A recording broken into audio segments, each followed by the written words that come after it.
The Man Next to You. Original stories of ordinary people in extraordinary hours. The ones history forgets to name. Season 1, The 100 Hours. Episode 1, Line of Departure. The thing nobody told you about the desert was how cold it got before the sun came up. Sergeant Eli Cordova sat in the commander's hatch of his Bradley with his hands wrapped around a canteen cup of coffee gone lukewarm and watched the eastern horizon, where in a little while the whole war was going to start. It was the 24th of February, 1991, and it was the hour before dawn, and it was so cold that the men were shivering under their chemical suits. And that was the joke of it, the thing nobody back home would ever believe, that you could freeze in Arabia. His driver, a kid from Ohio named Doss, was down in the hall, and his gunner Whitfield was beside him in the turret, and the rest of the squad was packed in the back of the track. 6 soldiers in full kit, and every one of them was awake. Nobody slept the hour before. You pretended maybe with your eyes shut, but you didn't sleep. "Sergeant," Doss's voice came up through the intercom, young and trying to be steady. "Can I ask you something?" "You can ask." "Is it true what they're saying about the line? That once we cross it, there's that's it, no more line?" Cordova understood the question under the question. The line of departure, the place on the map where the artillery prep ended and the ground war began, the place you crossed, going one direction only. "It's just a line on a map, Doss. Somebody drew it. We cross it, we keep our intervals, we do the next thing." He took a sip of the cold coffee. "That's the whole trick of this. You hear me? Up there, back home, people are going to be watching this on television like it's a movie. They'll see the whole thing. We don't see the whole thing. We see the next thing, the next 200 meters, the man next to you. That's all that's real. The rest is just a line somebody drew." They had been in the desert for months, since the late summer, since the build-up that the whole world had watched assemble itself across the sand like a slow tide.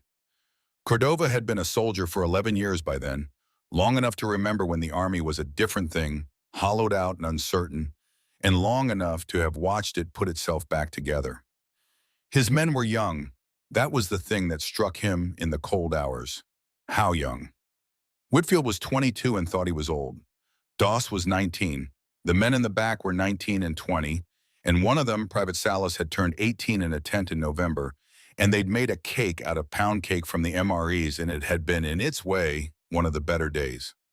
"Top covers up," Whitfield said quietly, and Cordova looked up. And yes, high up in the dark, the small moving lights, the aircraft going north, going to work the line before they got there. Somewhere up there were the pilots who would spend the next 100 hours over their heads, men they would never meet and never thank. "All right," Cordova said, "it's starting." He keyed the net and gave the orders that didn't need giving, because the men were good and knew their jobs. But you gave them anyway because the sound of the routine was a kind of medicine. Check your sectors, check your loads, drink water. The voice doing the ordinary things in the ordinary order, so that the extraordinary thing coming would be met by men who were doing something they knew how to do. The artillery began at 4 in the morning, and it was like nothing any of them had ever heard. It came from behind them, the big guns and the rocket batteries, and it went over them with a sound like the sky tearing. A freight train sound, continuous, and ahead of them the horizon lit up and stayed lit. Doss made a sound on the intercom. One of the men in the back was praying steadily, not in fear exactly, just laying the words down like a man laying down track. "That's ours," Cordova said into the net. "Every bit of that is ours. You remember that sound? That's the sound of somebody a long way back there taking care of you. Gunners you'll never see. They're spending all that so we have an easier walk. Don't waste it." The barrage walked north, and the order came down, and Cordova felt it in his stomach the way he always did. The old animal fear that you learn not to fight but to carry. "Driver, move out." His own voice steady. "Guide on the track to our right. Keep your interval." And the Bradley lurched and rolled forward, and the whole line rolled forward with it, hundreds of vehicles in the dark coming up out of their holes and moving north, and somewhere under the tracks, unmarked already behind them, was the line on the map. They crossed it and nobody felt a thing. There was no line. There was just the next 200 meters, and the sand coming up gray now in the first light, in the man next to you. By full light, they were deep into it, and the war they found was not the war anyone had feared. They had been braced for the worst, for the chemical weapons that never came, for the minefields in the fire trenches, and the dug-in divisions that intelligence had promised. And there was some of that, but mostly what they found, as the morning opened up and the Bradleys and the tanks rolled north through the smoke, was surrender.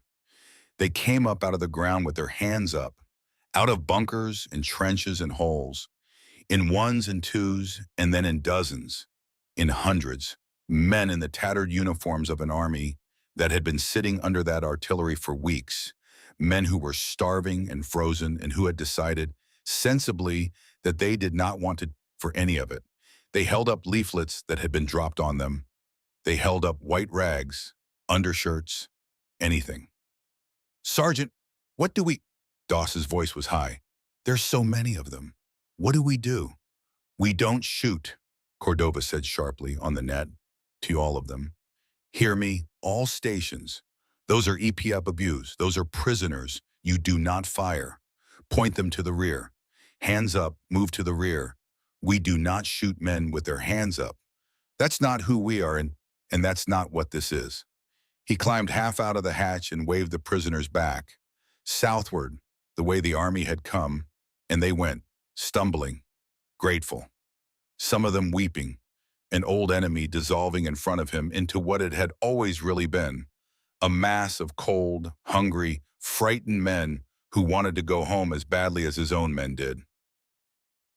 There was a boy, he couldn't have been more than 16, in a uniform far too big for him, and he came up out of a hole near a burning hulk with his hands up and a leaflet clutched in one fist like a ticket. And he was shaking so hard he could barely walk. And when Cordova's Bradley stopped near him, he flinched back and then held the leaflet higher, both hands now, as if it were the only thing keeping him alive. Which in a sense it was. Cordova climbed down. You weren't supposed to, the manual didn't love it, but he climbed down off the track and crossed the sand to the boy, his hands open and visible, and he took a canteen off his gear and held it out. The boy stared at it, then at Cordova. Then he took it and drank like he hadn't had water in days, which he probably hadn't, and the water ran down his chin, and he was crying and drinking at the same time, and Doss had come up out of the driver's hatch to watch, and the men in the back had the ramp down and were watching too. "He's just a kid," Doss said. "Sergeant, he's younger than me." "Yeah." Cordova took the canteen back, gentle, and pointed the boy south toward the prisoner collection points, toward the rear, toward living through this. "Go on, that way. You're done. You're going home." The boy couldn't understand the words but understood the direction, the open hand, the thing under the words, and he went, looking back once, and then he was just one more small figure walking south across the enormous sand. "That's the part they won't show on the television," Cordova said, climbing back up. "Remember him, when somebody back home wants to tell you what this was, you remember that kid in his canteen." They ran north for the rest of that day and into the night, and the 100 hours began to take on the strange, dreamlike quality that all of them would carry for the rest of their lives. It was so fast, that was the thing. They had trained for years for a grinding, terrible fight, and instead the enemy army was coming apart in front of them faster than they could advance through it. And the danger now was not so much the enemy as it was the chaos of their own speed, the navigation in the trackless dark, the fear of running into your own units, the exhaustion that crept in around the edges of every man as the hours stacked up and nobody slept. "Keep your interval," Cordova said again and again, into the net, through the long day and the longer night. "Watch your sectors, drink your water, check on the man next to you." That last one most of all, because he could see what the speed and the strangeness were doing to them, the young ones especially. The way a soldier could go somewhere behind his own eyes, could start to drift, and the cure for it was the man next to him noticing. A hand on the shoulder, "Hey, you with me? You good? Here, eat something." The whole enormous machine of the war, the satellites and the divisions and the air armadas, and underneath all of it, the only thing that actually held men together was that somebody noticing the man next to him. In the dark of the first night refueling, Whitfield said it. It's almost like it's not real, Sarge. We trained so hard for this, and it's just, they're giving up. It's almost too easy. Doesn't it feel too easy? Cordova was quiet for a moment, watching the dark north, where the horizon still flickered. It's easy for us right now, tonight, he said. It's not easy for that kid with the canteen. It's not easy for whoever's still up there willing to fight. And it's not going to stay easy. Somewhere up ahead, there's going to be somebody who didn't get the message. And it's going to get bad for somebody, fast, and probably when we least expect it. So you don't lean on easy. Easy's a gift. You take it, and you stay ready, and you don't waste it, and you don't get stupid with it.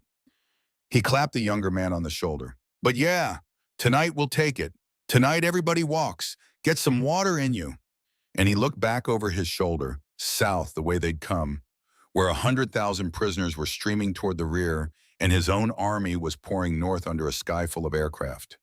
And he thought about the line on the map that wasn't there, the line they'd crossed without feeling it, and how the only thing that had ever been real was the next 200 meters and the man next to you. All right, he said, mount up. We've got a long way to go yet. And they rolled north into the dark, into the 100 hours, the whole vast war coming down, as it always did, to a handful of tired young men in a stale box, taking care of each other, doing the next thing. You've been listening to The Man Next to You. These people are fictional. What they carried was not. If this story stayed with you, leave it where someone else might find it, and come back next week for the next one. Until then, take care of the man next to you.